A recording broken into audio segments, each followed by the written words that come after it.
नमस्कार, मी विशाल परदेशी. आपण बघताय दुपारच्या बातम्या. या बुलेटिनमध्ये आपण सुरुवात करणार आहोत महत्त्वाच्या बातमीने. शिवसेनेचे माजी खासदार आनंदराव अडसूळ यांची प्रकृती बिघडल्यानं त्यांना रुग्णालयात दाखल करण्यात आले. सिटी कोऑपरेटिव्ह बँक घोटाळ्याप्रकरणी आमदार रवी राणा यांनी ईडीकडे अडसूळांविरोधात तक्रार केली होती. या तक्रारीनंतर अडसूळ यांना ईडीने समन्स बजावलं असून चौकशीसाठी उपस्थित राहण्याची सूचना केली. या संदर्भात आनंदराव अडसूळांनी रवी राणांनी केलेले सर्व आरोप फेटाळलेत. तर या प्रकरणी 2 मॅनेजरनी आणि काही अधिकाऱ्यांनी गैरव्यवहार केले होते असं अडसूळ म्हणाले. मी आणि माझा मुलगा यामध्ये नसून जाणीवपूर्वक त्रास देण्याचा प्रयत्न करत असल्याचा आरोप आनंदराव अडसूळ यांनी केला.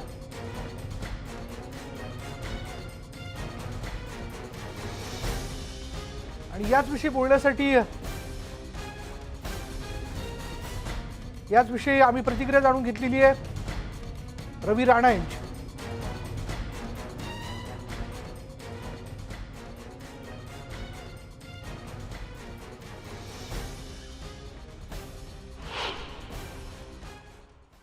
गेल्या 3 वर्षाआधी सिटी कोऑपरेटिव्ह बँक बुडाली अशा प्रकारचा एक ब्लास्ट झाला आणि सगळ्यांच्या खात्यामध्ये पैसे मिळणं बंद झाले.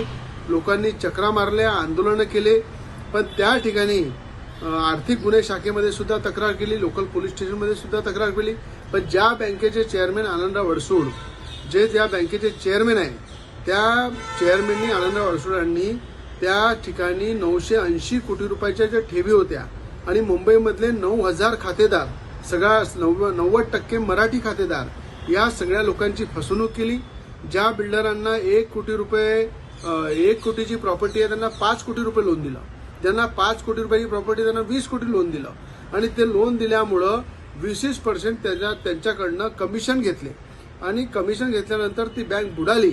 आणि ज्या बँकेच्या 14 शाखा आहे मुंबईमध्ये, त्याच्यामधल्या 5-6 ठिकाणच्या शाखेच्या प्रॉपर्ट्या ह्या मुलाच्या नावाने आणि जवायाच्या नावाने, आणि त्याच प्रॉपर्ट्या त्यांनी बँकेला भाड्याने दिल्या. अडसूळ यांना बजावलेल्या ईडी समन्सवर भाजप नेते सोमय्या यांनी काय प्रतिक्रिया दिली आहे पाहूयात. शिवसेना नेते आनंद अडसूळांनी सिटी कोऑपरेटिव्ह बँक बुडवली.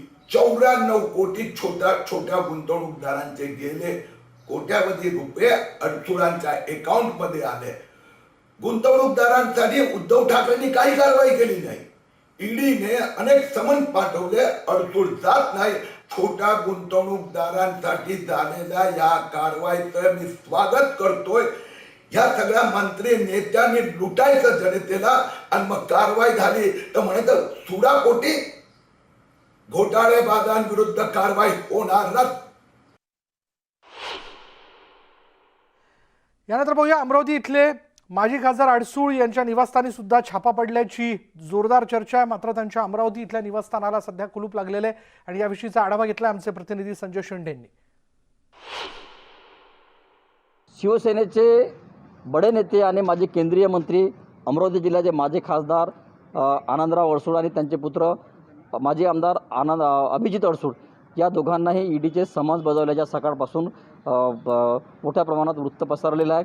त्यानंतर मुंबई येथे त्यांच्या कांदिवली येथील घरातून त्यांना चौकशीसाठी हजर राहण्यासुद्धा आदेश देण्यात आलेले आहे. आणि त्यानंतर अमरावती येथील त्यांच्या निवासस्थानीसुद्धा ईडीचा छापा पडल्याची चर्चा होती. ईडीचे सगळे अधिकारी जे आहेत ते या घरी आल्याची चर्चा होती. मात्र प्रत्यक्षात मी त्यांच्या अमरावती नवसारी येथील निवासस्थानी आलेलो. आपण पाहू शकतो की इथलं जे निवासस्थान आहे हे पूर्णतः बंद आहे. या ठिकाणी सध्या कुणीही राहत नाही. त्यामुळे इथे जे धाड पडलेली आहे, ही जी चर्चा होती, चर्चा खरं तर निरर्थक आहे. त्यांच्या शेजारी राहणारे काही जे गृहस्थ आहेत ते आपल्यासोबत आहे. भाऊ, मला सांगा, तुम्ही यांच्यासोबतच राहता, घरासमोर राहता, सकाळपासून काही हालचाल या ठिकाणी झालेली आहे का? नाही, तुम्हाला काय वाटते? कोणीच आलं नाही सकाळपासनं. तुम्ही आता आल्यानंतरच मी आपला संपर्क झाला आणि साहेबांच्या घराची चाबी माझ्याकडेच आहे, ही अफवा आहे. अच्छा, तुमच्या कानावर आलं काय ईडीची छापा पडला म्हणून? तुम्ही याच्या आधी मला एक किशोर पन्नासे म्हणून माझे मित्र आहे, त्यांचा फोन आला होता. तुमच्या घरासमोर साहेबांकडे, अडसूळ साहेबांकडे काही ईडीची छापा पडल्याची बातमी मी ऐकली असं त्यांनी म्हटलं. मी त्यांना सांगितलं हे साप खोट आहे आणि नेमकी आपली भेट झाली. सध्या या घरी कोण कोण राहतं आणि कोण अडसूळ कधी येत असतात? अडसूळ साहेब मागं निवडणुकीचा त्यांचा निकाल जेव्हा लागला होता हायकोर्टाचा, त्याच्यानंतर ते 2 दिवस इथे होते, त्यानंतर ते आलेच नाही. अच्छा, सध्या घराला ताला लागला नाही, घराला कुलूप आहे आणि त्याची चाबी आमच्याकडे आहे. निश्चितच अडसूड यांचं हे घर आहे आणि घराला आपण पाहू शकतो की कुलूप लागलेलं आहे आणि सकाळपासून कुठलेही ईडीचे किंवा कुठलीही पोलीस कारवाई या ठिकाणी झाला नसल्याचे त्यांच्या शेजारी राहणारे जे प्रदीपभाऊ बादळ आहे यांनी सांगितलेलं आहे. प्रिजर सागरचा संजय शेंडे, न्यूज 18 लोकमत, अमरावती. आणि याचबद्दल अधिक माहिती आपण जाणून घेऊयात. आमचे प्रतिनिधी उदय जाधव आत्ता क्षणाला या सगळ्या घडामोडींवरती लक्ष ठेवून आहे. उदय, काय आत्ताचा अपडेट? विशाल, मी आता गोरेगाव इथल्या लाईफलाईन हॉस्पिटलच्या बाहेर आहे आणि या लाईफलाईन हॉस्पिटलमध्ये माजी खासदार शिवसेनेचे आनंदराव अडसूळ हे उपचारासाठी दाखल झालेले आहेत. आज सकाळी जेव्हा त्यांच्या घरी ईडीचे अधिकारी येऊन धडकले, त्यांनी त्यांची चौकशी सुरू केली आणि त्यानंतर काहीसं त्यांना अस्वस्थ वाटू लागला आणि त्यामुळे ते ॲम्ब्युलन्समधून थेट इथे कोरेगावच्या लाईफलाईन हॉस्पिटलमध्ये उपचारासाठी येऊन दाखल झालेले आहेत. सध्या डॉक्टर त्यांच्यावरती उपचार करत आहेत. मात्र आनंदराव अडसूळ यांचे जे फॅमिली डॉक्टर आहेत ते दिल्लीमध्ये आहेत. ते दिल्लीहून मुंबईला निघालेले आहेत आनंदराव अडसूळ यांच्यावरती उपचार करण्यासाठी. ते जेव्हा मुंबईत येतील त्यानंतर त्यांची तब्येतीची पूर्ण तपासणी जी आहे ती केली जाईल आणि त्यानंतर जो मेडिकल रिपोर्ट आहे तो निघणार आहे. त्यामुळे एकूणच मेडिकल रिपोर्ट निघण्यासाठी संध्याकाळ होऊ शकते. आपण इथे मागच्या बाजूला पाहू शकतो, इथे काही खासदार आलेले आहेत, इतर आमदार आलेले आहेत. आपण इथे पाहू शकतो आनंदराव अडसूळ यांच्या मिसेस ज्या आहेत त्या इथे आलेल्या आहेत. आनंदराव अडसूळ यांच्या पत्नी त्या लाईफलाईन हॉस्पिटलमध्ये आता दाखल झालेल्या आहेत. आपण थेट दृश्य पाहतो. आनंदराव अडसूळ यांची सकाळीच त्यांना इथे उपचारासाठी दाखल केल्यानंतर त्यांचे चिरंजीव अभिजित अडसूळ हे त्यांच्यासोबत सकाळपासून होते. आता आनंदराव अडसूळ यांच्या पत्नी देखील इथे दाखल झाल्याचं आपल्याला इथे पाहायला मिळतंय. त्या आता त्यांच्या जिथे त्यांना दाखल करण्यात आलेलं तिथे जाणार आहेत आणि ईडीचे अधिकारी हे देखील लाईफलाईन हॉस्पिटलमध्ये सध्या उपस्थित आहेत. त्यांची तब्येत नेमकी किती आहे, कशी आहे आणि त्याचबद्दल डॉक्टर नेमकं काय सांगतात हे संपूर्ण ते ईडीचे अधिकारी देखील पाहणार आहेत. कारण जर डॉक्टर यांनी सांगितलं की आनंदराव अडसूळ यांची तब्येत एकदम ठणठणीत आहे, ते व्यवस्थित आहेत असं सांगितलं तर कदाचित ईडीचे अधिकारी त्यांना ताब्यात घेऊ शकतात, त्यांची चौकशी होऊ शकते. मात्र हॉस्पिटलचा काय रिपोर्ट येतोय, डॉक्टरांचा काय रिपोर्ट येतोय यावरती सर्व काय अवलंबून आहे. त्यामुळे सध्या तरी आनंदराव अडसूळ हे उपचारासाठी लाईफलाईन हॉस्पिटलमध्ये दाखल झालेली आहेत. त्याचबरोबर त्यांची कायदेशीर जी काही लढाई आहे ती देखील एकीकडे सुरू आहे. त्यांचे वकील जे आहेत ते कोर्टात जाण्याची शक्यता नाकारता येत नाही. त्या संदर्भात नेमकी काय घडामोड सुरू आहे स्वतः अभिजित अडसूळ आज संध्याकाळपर्यंत येऊन माध्यमांसमोर येऊन बोलण्याची शक्यता आहे. सध्या तरी लाईफलाईन हॉस्पिटलमध्ये अडसूळ कुटुंब जे आहे ते सर्व आलेलं आपल्याला पाहायला मिळतं. धन्यवाद उदय या सगळ्या तपशिलाबद्दल. बघूयात डॉक्टर आता आनंदराव अडसूळ यांच्या संदर्भातला, त्यांच्या आरोग्यासंदर्भातला काय रिपोर्ट देऊ करत आहेत. त्यानंतर खरं तर पुढल्या घडामोडी ज्या आहेत त्या घडू शकतात. पण तुर्तास तरी आमचे प्रतिनिधी उदय जाधव या सगळ्या घडामोडींवरती लक्ष ठेवून आहेत. यानंतर पाहूयात, सिटी कोऑपरेटिव्ह बँकेत गैरव्यवहार झाला असेल तर तपासासाठी राज्य सरकार सक्षम असल्याचं शिवसेना खासदार अरविंद सावंत यांनी म्हटलंय. पाहूयात, त्यांच्यासोबत बातचीत केली आमचे प्रतिनिधी उदय जाधव यांनी. आपल्या सोबत आहेत शिवसेनेचे खासदार अरविंद सावंत साहेब, सातत्यानं महाविकास आघाडी असेल, शिवसेना असेल यांच्यावरती धाड सत्र सुरू आहेत. ईडीचे अधिकारी सकाळीच येत आहेत, धाड टाकतायत, चौकशी करतायत. काय सुरू आहे नेमकं? महाराष्ट्राची उभी जनता हे सारं पाहत आहे. खरं तर आनंदराव अडसूळ हे आता माजी जरी असले तर ते एका निवडणुकीच्या केसमध्ये जिंकलेले आहेत आणि म्हणून काही लोकांना पोटसूळ आहे. आणि ईडीचं कार्यालय म्हणजे तर भारतीय जनता पार्टीचं उपकार्यालय आहे. ते आता कुणीही भुंकावं आणि त्यांनी धावत सुटावं अशा पद्धतीचं काम दुर्दैवानं ईडी असू द्या, CBI असू द्या करतायत. हे अतिशय चिंतनीय, आता गर्हणीय तर आहेच पण चिंतनीय आहे. आनंदराव अडसूळ ज्या बँकेवरती अध्यक्ष आहेत त्या बँकेतून कर्ज वाटप जे करण्यात आले ते कर्ज वाटपामध्ये अनियमितता आहे असं ईडीकडनं सांगण्यात आलेलं आहे. त्यामुळे हे सगळं धाडसत्र आणि चौकशी सत्र सुरू आहे. पण मला वाटतं ती जर सहकारी बँक असेल तर राज्य सरकार चौकशी करेल त्याची.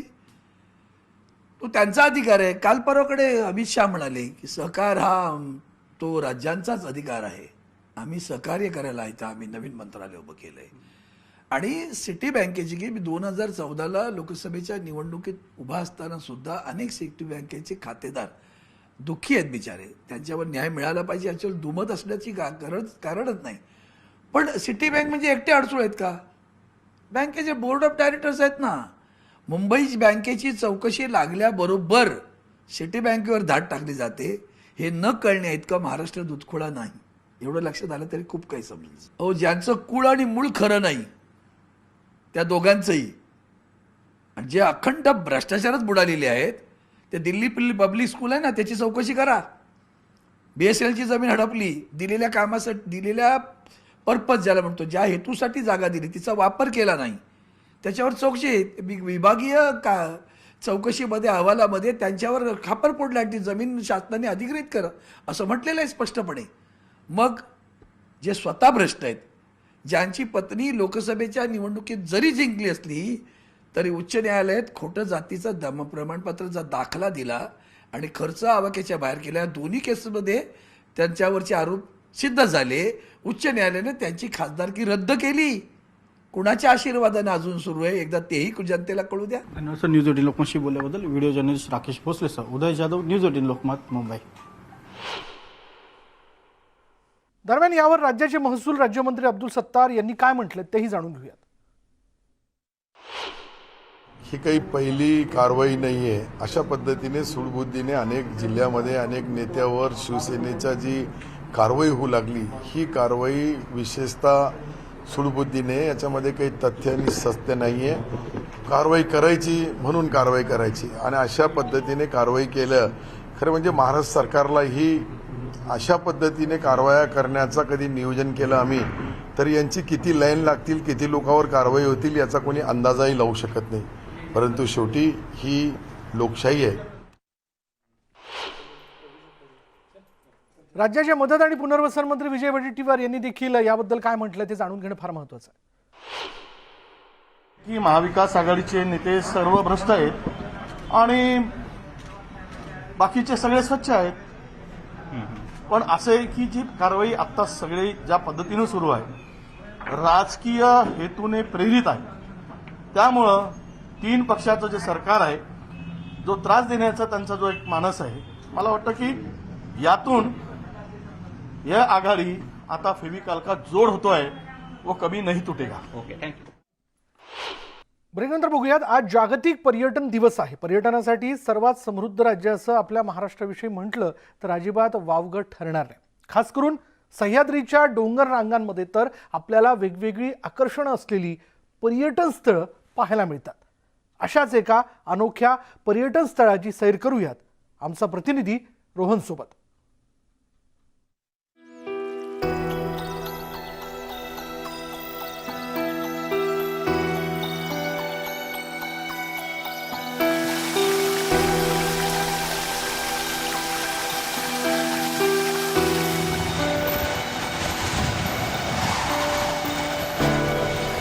आता मी माथेरानला आलो आहे. माथेरान म्हटलं तर तुमच्या नजरेसमोर पटकन येईल डोंगर रांगा, धबधबे, वेगवेगळे पॉईंट्स. पण इकडे अजून एक आकर्षण आहे जे पर्यटकांनी नक्की यावं आणि पाहावं असं आहे. तेच मी आज तुम्हाला दाखवणार आहे. चला तर मग माझ्यासोबत ही जर्नी एन्जॉय करा.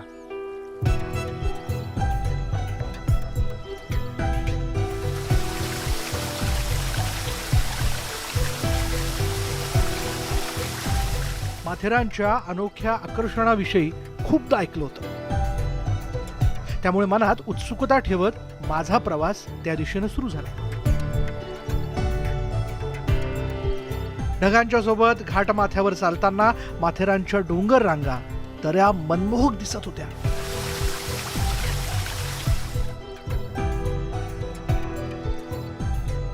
या टॉय ट्रेनच्या रस्त्यावरती अर्धा पाऊण तास चालत आल्यावरती मला ते दिसलं ते मला तुम्हाला सर्वांना दाखवायचं होतं. तुम्ही स्वतःच बघा.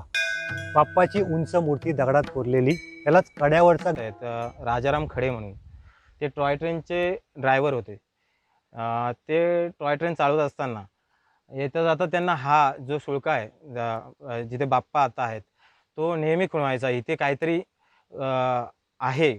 एक दिवस असंच ते प्रवास करत असताना, टॉय ट्रेन नेत असताना एक उंदीर त्यांच्या इंजिनच्या कंपार्टमेंटमधून उडी मारून ह्या कड्याकडे आला. त्यावेळेस त्यांनी साथीदारांनी मिळून असं ठरवलं की बाबा ह्या ठिकाणी काहीतरी आपण बांधकाम करायला हवं. त्यांनी इच्छा त्यांच्याकडे बोलून दाखवली आणि त्यांनी इथल्या स्थानिकांना घेऊन ह्या पूर्ण कड्याला एक गणपती बाप्पाचं स्वरूप दिलं. सह्याद्री पर्वतरांगांनी वेढल्या गेलेल्या महाराष्ट्रात पर्यटन स्थळांचा खजिना आहे. कुठे पांढरे शुभ्र धबधबे, तर कुठे दाट धुक्यांमध्ये लपलेली हिरवाई. ठिकाणं शोधण्याची इच्छाशक्ती असेल तर तुम्हीही माझ्यासारखाच अशा वेगवेगळ्या ठिकाणांचा आनंद निश्चितच घेऊ शकता.